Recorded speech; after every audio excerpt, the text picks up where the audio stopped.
Бишкекской свободной экономической зоне увеличивается количество производств. Сегодня здесь выпускают продукцию от строительных материалов до товаров повседневного пользования. Из 67 предприятий, открытых к 34-летию независимости, 7 расположены именно в этой зоне.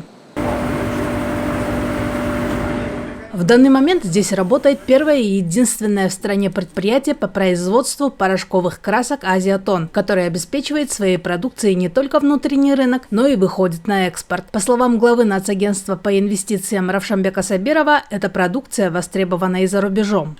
Мы сегодня продвигаем легкую промышленность, также продвигаем бренд Made in KG во многие страны. На сегодняшний день продукция Кыргызстана, она востребована и в Российской Федерации, и в странах Европы тоже, даже в Америке.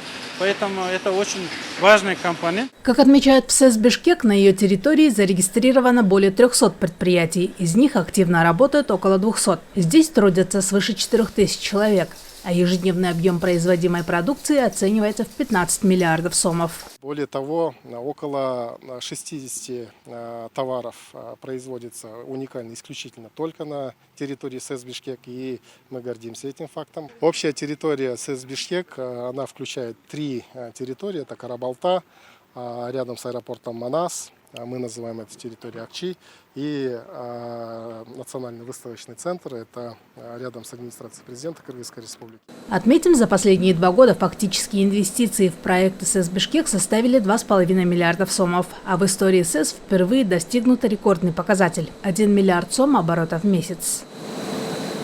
Алия Душбаева, Бурулсун Джумалиева, Бекзат Машрапов, ЛТР, Бишкек.